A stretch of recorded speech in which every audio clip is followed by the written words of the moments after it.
for the pork. I also noticed that desserts are different nowadays.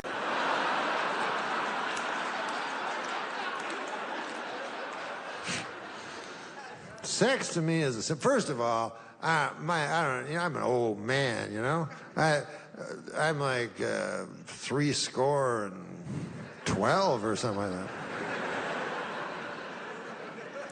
I'm trying to get score going again. I feel that Lincoln, when he thought that up, he thought that was gonna go, you know what I mean?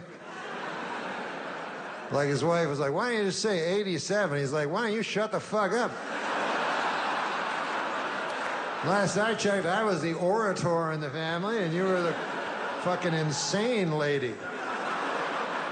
I say 77, believe me. Score is gonna catch on big time. It never did. Here's why I go to parties. There's only one reason why I go to parties and why I love parties, because I love those little sandwiches where they're triangles and they cut the crusts off, and then they're little equilateral triangles, and they put a little toothpick, and it has like golden cellophane and red cellophane. I can eat 30, 40 of those fuckers. And you can only get them at parties. Like, I've gone to restaurants, I go, yeah, they have sandwiches that are shaped like triangles. And they go, no. All our sandwiches are shaped like sandwiches. I go, ah, fuck. And then I go to like a grocery store, I go, yes, what aisle is the sandwiches with the toothpicks? They go, we don't got none. Have you tried a party? I go, I try not to go to those things. But I don't drink, so I'm no good at parties for that reason. And drugs, don't do them. Used to. When I was young, the waiter would come and he'd go, what do you want for dessert? Cherry pie or apple pie? And you go, I will have a cherry pie. And a guy would bring one. It was very simple, you know. Things were very simple back then. Now, desserts, oh my Lord. The guy shows up and he's got a big tray, a canted angle, and every confection known to man is on it. And I don't like the way he talks, like, because he doesn't talk like the pork chop talk anymore. All of a sudden, for the dessert, he's like, oh, sexual undertones, you know. I mean, he's all like, ah. Like, why are you saying ah like that? He's like, ah. May I tempt you or something? Tempt me?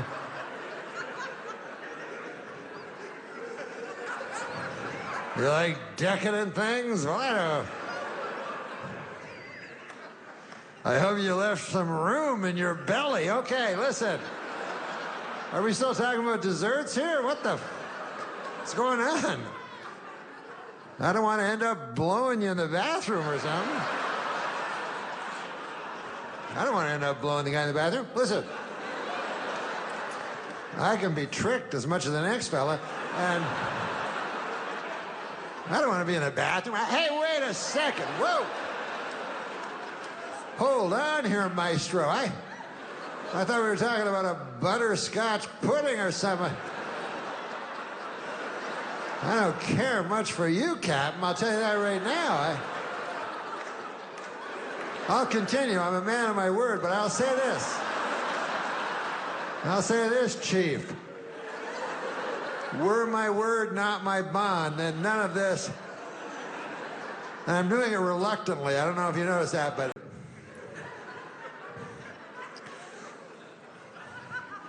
here's another little presidential thing. You know, there's this story about George Washington, and they said, oh, he chopped down a cherry tree, you know, when he's a little child, and then when his parents came home, he said, they said, who chopped down the cherry tree? And little George said, it was I who chopped down the cherry tree. I cannot tell a lie. And you go, wow, what a great story. But then you think about it in a little bit, right? Imagine if you drove home to your house, right? And you get there, and you go, hey, what the fuck happened to the cherry tree? So, somebody chop it down or something? And then you go inside, and there's your child with an axe. So you go, what happened to the cherry tree? And then he goes, I chopped down the cherry tree. I cannot tell a lie. And you go, okay. The first part of what you said bothers me a lot. The second part scares the fuck out of me. You can't tell a lie? Incapable of lying?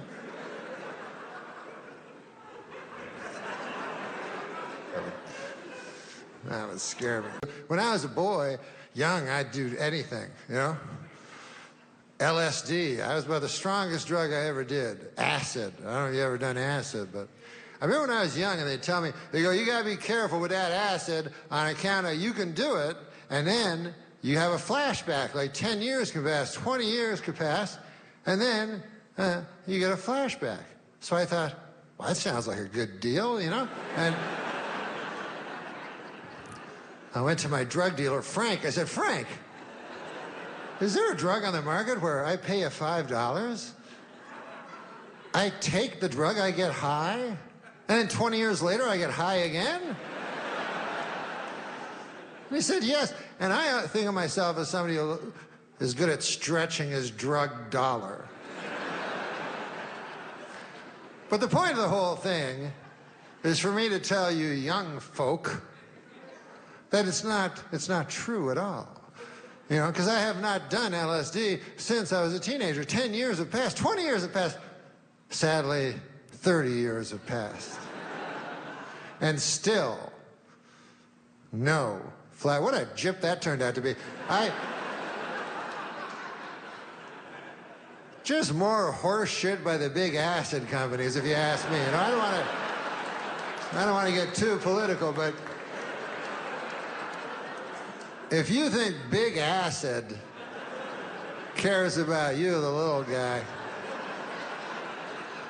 they care about their third quarter profits. That's what they care about.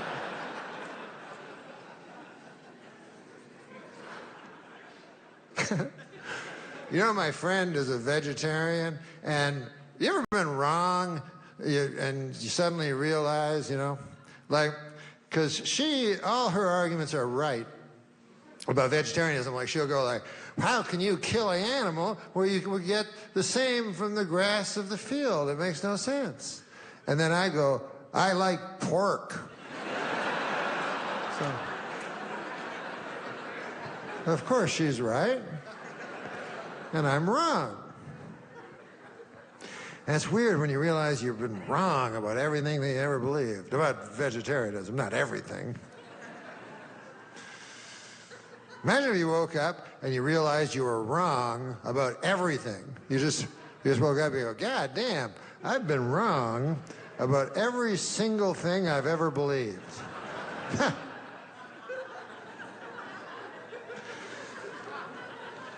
Then it's time to go down to the rope store, in my opinion, because it's not going to get better, you know. Go to the rope store. That's my suggestion to you. And get a hunk of rope about this big. And then go to the rickety stool store.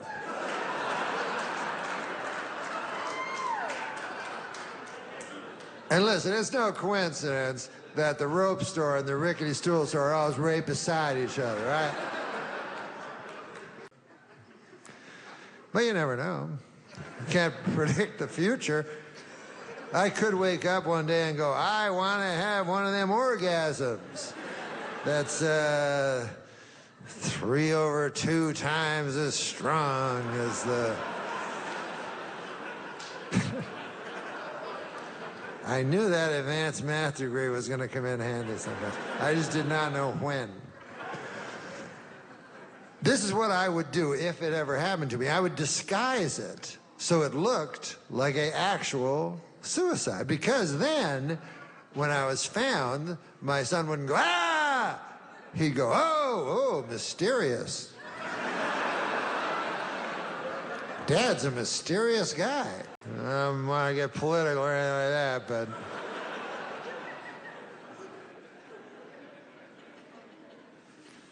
When people commit suicide, no one ever understands. You know what I mean? People commit suicide, people go, I don't understand why. And I go, you don't?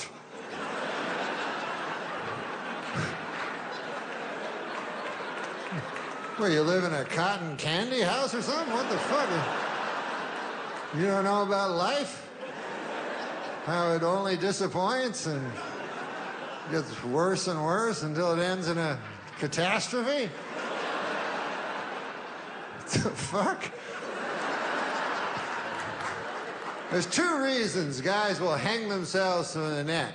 One is, like we said, to escape this worthless masquerade of a life we pretend we have. And the second reason we hang ourselves from the neck is to whack off. These guys, I don't understand. It's called autoerotic asphyxiation. It's a big fancy word, but it's a filthy thing.